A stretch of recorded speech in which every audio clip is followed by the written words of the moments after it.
Hello, Clara. So good to see you. I'm also very much looking forward to it. You are an innovation code at Accenture, and you are studied history and entrepreneurial leadership. So it's an interesting mix you bring with us here. And Yes. so I'm really excited to better understand what are you doing. Okay. Well, thank you very much for the introduction, Henry. I will try to keep up with the time, so I will start quickly. And So good I will afternoon. interrupt you if you don't get it. Very good.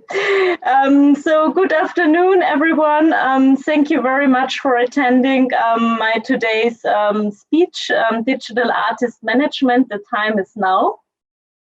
As many of you, I suppose, I plan to participate at the Culture Tech Lab in Salzburg these days.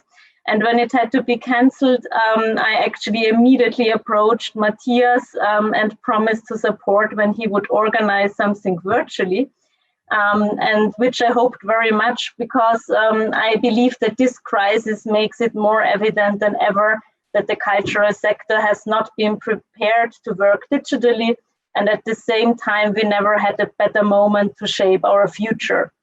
So thank you very much for the invitation to be part of this fantastic initiative. So due to my background as an artist manager for quite some years, I have been focusing on the potential of a digitalized artist management in the classical music sector. So when working in an agency, I never believed that the tools and methods are the state of art in 2018.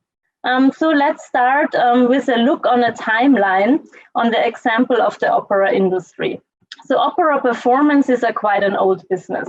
The first opera was supposedly written around 1600, and the first opera house opened its door in 1637 in Venice. So that's 4 centuries ago. And actually, during these 4 centuries, the core of the opera business hasn't quite changed. Operas still exist, old and new ones are being staged in a theater called Opera House. People buy tickets to attend a performance. At the same time, the technological innovations accelerated. I will put a few examples on the timeline with special impact on the opera industry, starting with the invention of the light bulb. It was invented by Edison in 1897, and we all know it replaced dangerous candles in the theaters ever since. Also, film and audio recordings are very important, of course, for the music industry, and this exists since the first moving picture was filmed in 1879. Shortly before the first shellac was also produced. And only 1 year later, actually, the Deutsche Grammophon was founded. Another 10 years later, we see the first opera recording on radio. It was in January 1910, and it was the Metropolitan Opera in New York that broadcasted for the first time an opera performance on radio. It was Tosca and Pagliacci, by the way, starring Enrico Caruso. At that time, it could only be heard as far away as New York, New Jersey, and it took another 20 years for the first network broadcast to be heard. This was also the start of the famous broadcast of the Saturday matinee performances that we all know until today. This was also the time when the television found its place in many homes, not yet with opera broadcasts, but still very important for us. The last 30 years, we see a lot of electronical innovation, starting of the invention of the compact disc and DVD in 1982 and 1997. Actually, both mediums disappeared until today. They are replaced. In 1990, the first worldwide website went online. It looked, of course, very different from the websites we know today, but still it probably had the biggest impact on our lives until today. The last 20 years are marked by many creations. So, for example, YouTube and Spotify appeared in 2005 and 2006, so the music streaming was born. It took almost 10 years that the classical music followed with its own streaming platform, Adagio, now slowly even signing artists exclusively. And last but not least, I would like to point out the acquisition of the platform Opera Base by the Danish startup TrueLink. Everyone working in the opera business or with singers will know this online source of information used by all stakeholders as well as the audience. So what is remarkable is that the data of over 430,000 performances that used to be administered by 3 Brits were acquired by a company to use it. So why am I telling you all this? Opera used to and should provide a vivid communication tool with its audience. However, if the opera business doesn't want to end up as a museum object for tourists, it has to keep up with these innovations that happened in between and connect again with today's tools and needs of its audience. So let me explain first what I understand under artist management. The live music sector is ruled by the promoters. Opera houses, music festivals, concert halls, and all different sizes of venues are found on the demand side. We do have a supply side also, of course, which is delivered by the interpreters. For example, singers, musicians, composers, who are mostly organized by an artist management. The interaction between the demand side, so the promoters, and the supply side, the artists, is controlled by an intermediary, today mainly in the role of an artist manager or agent. So how does this current ecosystem of artist management look like? We do have the 3 key players as mentioned before, the promoters, the artists, and the agents, which are highly dependent of each other. The promoter holds most of the power as he is also the receiver of private and public subsidies. So the promoter is the one that informs the agent of his choice about open opportunities and castings, and he naturally pays the artist for his performance.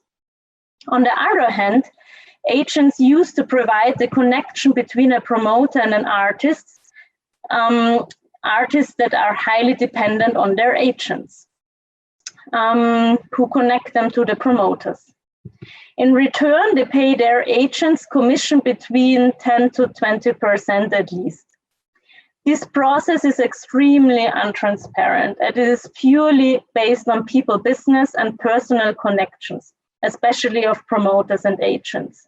There is no single source of truth about open positions or about artists' qualifications. In most institutions and agencies, the infrastructure has been practically unchanged for a long time, still using paper-based calendars, fax, telephone, ring binders, and so on.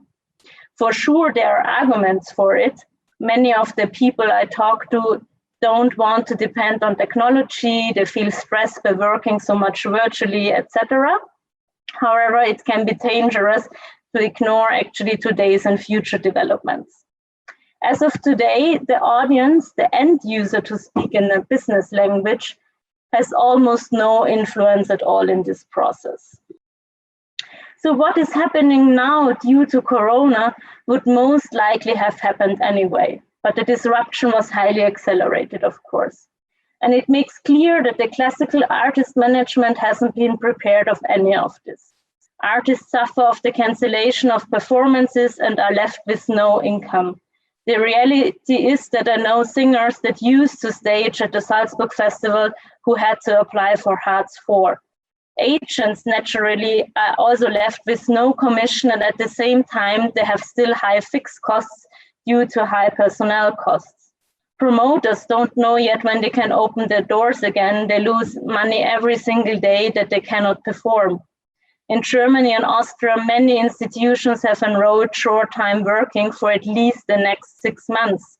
And to lift the spirit of their audiences and to stay connected, they are showing old broadcasts ad hoc for free. In order to keep the cultural sector alive, the public hand will be forced to highly increase the governmental subsidies. And the only winners now are digital content providers, streaming platforms, social media, etc.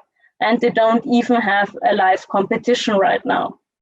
So I would like to invite you to start a reflection and discussion about who will pay for the crisis, who will see the crisis as a wake-up call and turn it into a gain instead of a loss, and who will survive, invest in the future, and rise. the most fatal thing to do would be for sure to just wait and hope that everything is over and returns to the old. If one is for sure, then that the disruption leaves its marks. So as I said before, the development hasn't started with the crisis, but long before. So where do we head to?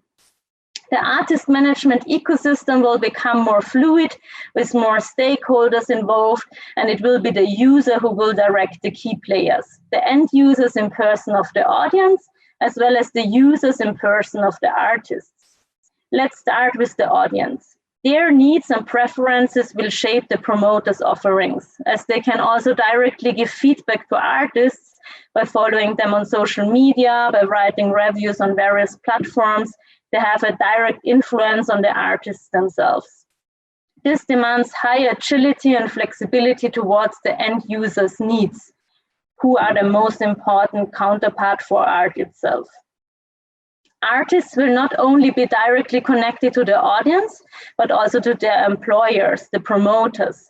Especially the young generation of artists demands high transparency and are willing to take more responsibility in their career. They want to choose where to apply, what to accept. They want to be an active part in the management and not depend on an agent. This will be possible through digital tools and methods, platforms, databases, social media, and so on. Artist managers will have to define their roles in a new way. The digital communication over social media, websites, etc., demands a highly professional structure and strategy, a task that could be the major and very important key component of an artist manager. So network-based business models such as the artist management have experienced many disruptions due to technological innovations. Especially the role of the intermediary has been more and more taken over by web-based services, online platforms and social network sites that allow individuals, so the supply side, to create a profile within a bounded system and to interact with other professionals in their field, locate potential employees and access information relevant to their professions. Furthermore, social networking has increased the efficiency of the way of reaching out to people you know and people they know, so to grow a network. Artist management is by far not the only sector that used to work with an intermediary that connected the demand side with the supply side. So the most prominent example of an online intermediary is probably LinkedIn, a professional social network introduced a decade ago and today major information resource for organizations, their recruiters and individuals seeking employment. I would also like to mention two other businesses. First, the consulting business, where the huge consultancies are slowly replaced by online platforms, and also the art auction business, which was one of the first sector that started with an online auction platform and database, ArtNet, currently worth around 20 million US dollars. So let's dive deeper into the upcoming changes faced by the different stakeholders of artist management. I would like to focus on 4 dimensions that I regard as the most impactful ones, starting with digital branding. Branding has become increasingly important, not only for institutions, but also for individuals, which means to underline their uniqueness on the market, artists need their own up-to-date website without excuse. Today, I still know artists that live without one. Some of them have made their career in different times and have needed one to do so. However, in the future, it is unlikely that a promoter will engage an artist without public appearance. The artist must bring the audience into a performance after all. And this audience, as well as the promoter, demand for samples on YouTube, impressions, etc. As already mentioned, agents will need to redefine their role and invest in a new branding. So there is still a lot of room to grow and to shape it. Promoters will not depend on one business model anymore. They need alternative monetization through digitalization. The first ideas will be hopefully created in the following co-creation workshop that I'm happy to moderate later this afternoon at 4 p.m. I continue with digital booking. So what will that mean? Artists will have direct access to information about open opportunities, and they will be able to pitch for it with their online available profiles. Agents can provide the infrastructure and online platforms for it because they do have the knowledge and data. Promoters provide full transparency and find new artists through role auctions, for example. Social media is already very present in most of our lives, and it will also remain the communication and connector tool of the future. Therefore, artists need to professionalize their social media appearances and posts and use it as a direct contact to their audience for their advantage.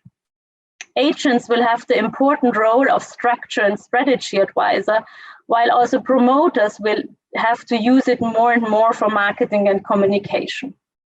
Finally, I would like to point out the high potential in a digital infrastructure and administration, which will increase efficiencies and flexibilities through digital contracts, digital signatures, just to mention a few examples. Another important impact is the ability of a fully connected workflow interface, especially for the very complex organizations of institutions. Many concert houses are trailblazers with specific software, but many opera houses are left behind in this topic. So what are the next steps to be on the winning side? First, start to think and act user-centric. Institutions and agencies will only survive if they are conscious about their users and their needs and are then able to shape them. What is the user experience at the moment, and what do your users expect? Effort and investment should be prioritized accordingly. Another call for action is that all stakeholders have to work on this together. Artist managers, we all know, like to promote nothing but their own artists. Promoters like to stay as a closed system where there is no connectivity.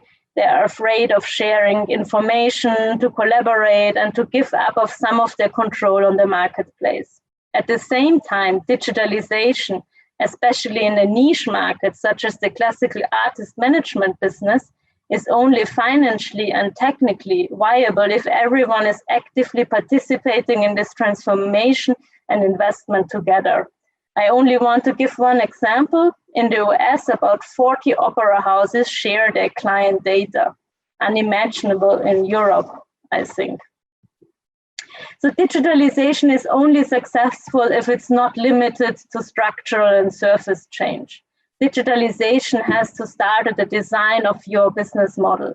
How can a promoter generate additional revenues? What is the agency's business model of the future? And the basis for such business models are data.